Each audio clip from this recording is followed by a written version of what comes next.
Hello, Stacy the Black Feather Intuitive. Welcome to another weekly oracle reading for the week of August 31st. Folks, summer is almost done. Fall is almost upon us. What has happened? Where is the time going? It's insane. I feel like every week I just blink and the week is gone. It's just unbelievable. Anyway, hoping you guys are all doing well. Let's call in all the archangels, ascended masters, highest guides, light beings, creature teachers, elementals, loved ones in spirit. Come on into this space to give us the clarity and guidance that we need to really thrive this week. This final, last little vestige of August and into September, and let's see what it holds. So I'm using a tarot deck that I have had for years and years and years. It's ginormous, so it's a real challenge to shuffle, and it is called the Sirian Starseed Tarot. And it was speaking to me today. This is one that I use kind of for myself in my own personal readings. And when I woke up this morning getting ready for to do this video, it was just saying we need to pull from this deck. So I think the universe, the stars have something to say to us. So let's see what the message is. Ooh, the Adept of Flames. So the Adept, or the Adept, I don't know, Adept, tomato, is the equivalent to the Knight in the tarot. And flames, of course, is the energy, the wands, the fire energy, spirit, passion. And this guy, what I'm really drawn to, actually, before I even go into the meaning of the card, I'm drawn to the beautiful purple robe that he is wearing. And the robe is shrouding him. It's covering his head. It's covering all of his upper body chakras. So we're talking, we're seeing our solar plexus. So he's got the solar plexus chakra, and there's looks like a, it actually looks like a tornado sign coming out of the solar plexus energy. So solar plexus chakra is identity, personal power, mastery, co-creation.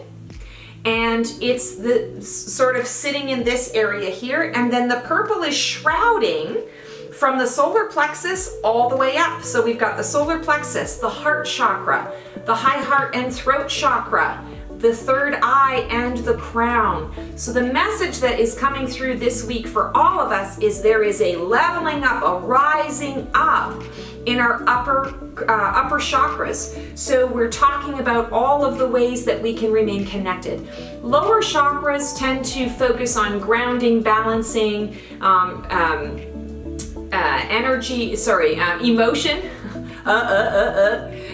Emotions, the ocean of our emotions. Are we feeling safe and secure and stable? And actually, solar plexus chakra is part of the lower chakras as well, because it's connected to our ego, our identity, that soul, the place of our soul, all of those things. So I'm feeling that this week we're all kind of rising. Issues are going to be popping up around intuition, around psychic energy, weird synchronicities happening that you cannot explain away. A lot of stuff is happening, and the Knights represent journeys. So we're all on a spiritual journey. We're all on an energetic journey this week, specifically. And I feel like a lot of these synchronicities and weird coincidences that are coming in, it's going to be for each and every one of us. It's showing us that we are on a new journey, on a new quest. And this is a quest like no quest before. Our passions are going to ignite for strange things. We're going to have cravings for strange things. What just popped into my head is it's like we're all pregnant and we're having cravings. We're having the cravings for pickles and ice cream, and that, we don't even like pickles or we don't even like ice cream. Why are we wanting to have them both together? What is going on?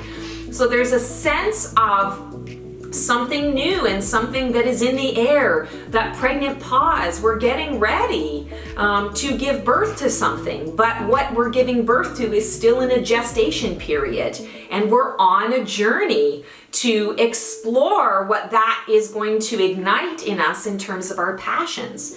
What do you want to bring new into it? And I keep talking about the purple and then I don't get to the purple. Purple, again, third eye, also vision. And I know we've been talking about this a lot the last couple of months, is who am I? Who am I becoming? And these changes that are happening, how am I choosing to step into those changes? The purple is about the third eye, that intuition, the psychic sensibilities, and it is also the vision. Where am I seeing myself going? And when you're receiving inspiration and you're receiving these interesting thoughts that you can tell are not necessarily yours, they're being kind of placed in there, and you're going, wow, why didn't I think of that before? That's amazing. I'm feeling like we are being shrouded in the intuition around what we're creating with our vision. He's also got this candle with a really bright flame in the back, and I'm feeling like we are being guided.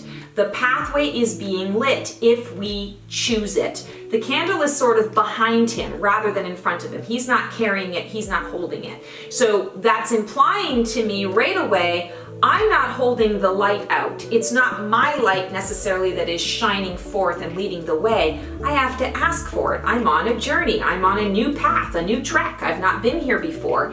And so who is behind me? Who's got my back? My dream team. The dream team has our front, back, sides, bottom, and top. So the dream team is lighting the way. Pay attention to literal places where light shows up, fire shows up. There's something in there for you. There's a message. There's something you need to pay attention to. Things being lit up.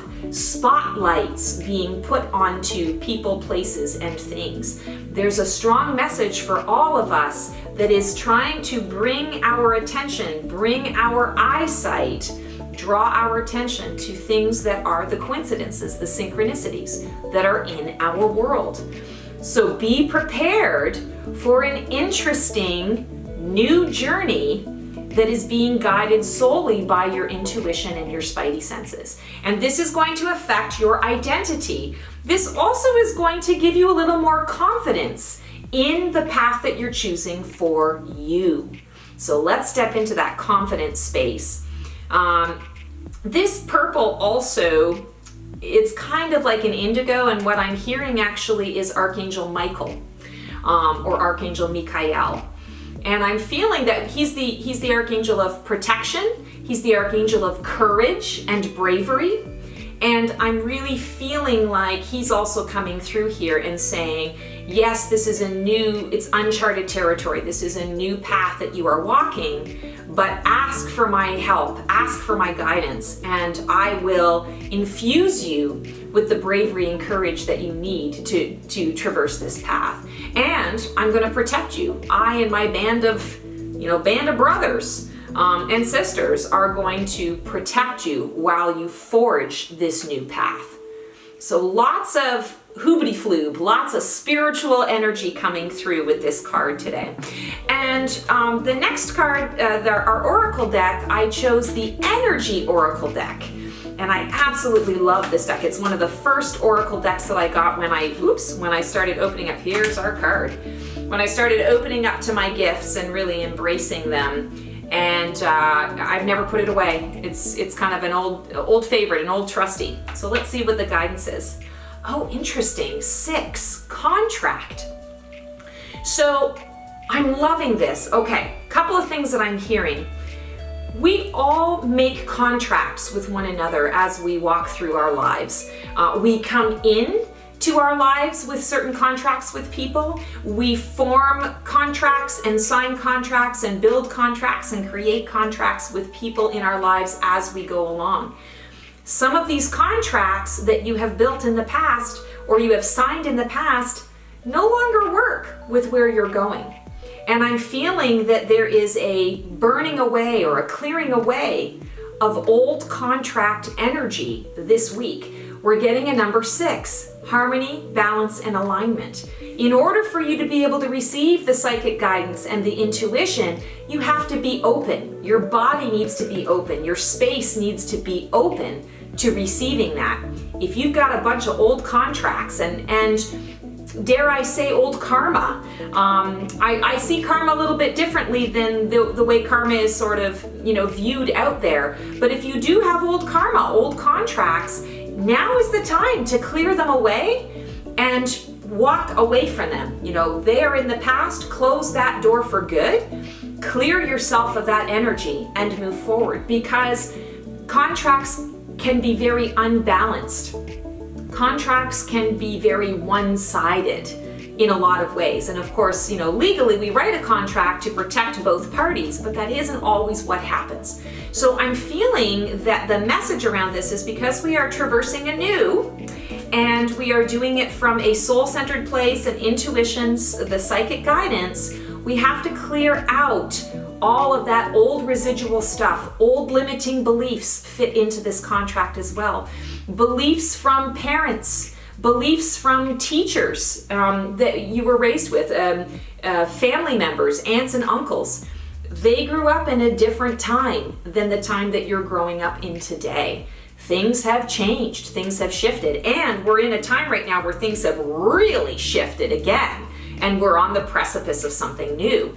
So it stands to reason that the old isn't going to work anymore. When you apply old to new, it doesn't fit. So it's about the new. So clearing away contracts, clearing away obligations, anything that you have signed your name to or verbally agreed to or have been doing for, years and years and years that is draining you.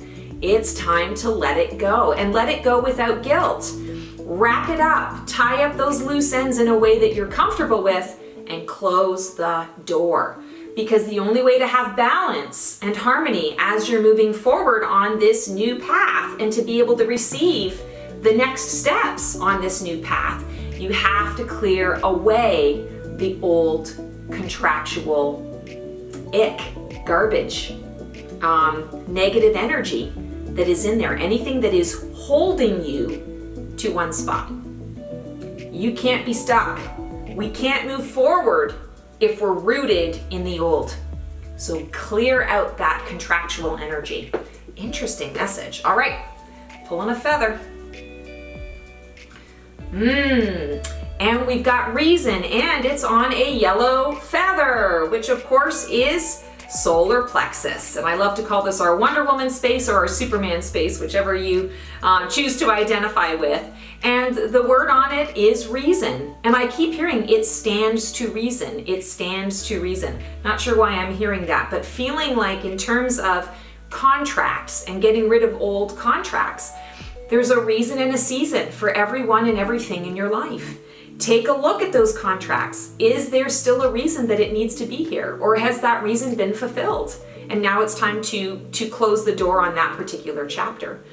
Also, it stands to reason. When we think of contracts, we think of law. We think black and white. It either is against the law or it isn't against the law. There's no emotion when we're dealing with the law. So when we're talking about reason, we think reason and rationality being sort of the left side of the brain, and the creativity and the intuition being the right side of the brain. So what I'm feeling here is when we're talking about balance, we're needing to bring the right and the left into balance. So reason has its place, but it is not the be all and end all, because rationality sometimes doesn't mix with the intuition that's coming through that's actually going to be the right path, the safe path, or the path that's going to bring the most growth or get you to where it is that you're really wanting to go. So keep your reason in balance and in check. And you can compare it, I guess, or compare it against the intuition that you're getting, but don't make this the first and foremost. This is not what you want to be measuring everything off of. You want to be measuring everything off of the intuition. And then the reason, the rationality, the brain. Again, I talk about this a lot. We've been taught that the brain is the captain, but it's not. The heart is the captain. The heart is the captain, and that's where our intuition and everything is coming from, right? The heart is the captain and the brain is the first officer. So the reason, keep the reason in the first officer position, because the brain is the captain, the heart is the captain, and that's your intuitive guidance. That's where everything starts. Really cool reading this week. OMG. All right, guys, thanks so much for tuning in. That's our reading this week. If you like what you see here, feel free to like, subscribe, and click the bell on my YouTube channel. Also, I have a fabulous website with so many wonderful goodies. I'm so grateful to my tech team for creating and putting out there everything that needs to go out there in terms of letting everybody know what is available in terms of my services and how I can help you out. So check out the website, theblackfeatherintuitive.com. I also have a Facebook page, The Black Feather Intuitive, and I have an Instagram as well. So connect with me on social media. You will not be disappointed. I'm always putting stuff up there. Also, if you would like to connect at all, if you've got some issues that you're really struggling with, you just need a little clarity and guidance, maybe need a little validation on something, I would love to help out. I offer 30 and 60-minute readings. I also do an email service if you're not able to book a reading at this time, an email service, and you'll receive your information within 24 hours of submitting that email. That's called Guidance on the Go. And lots of other interesting services. I've got a dreams interpreted on there, so if you're having some really whacked out dreams and you just need to get the message, I do offer that as well. I will interpret your dream, and again, within 24 hours you will receive the interpretation via email. So feel free to check it out. Would love to connect with you guys. Have the most amazing week. Be safe, and we'll see you next time. Bye.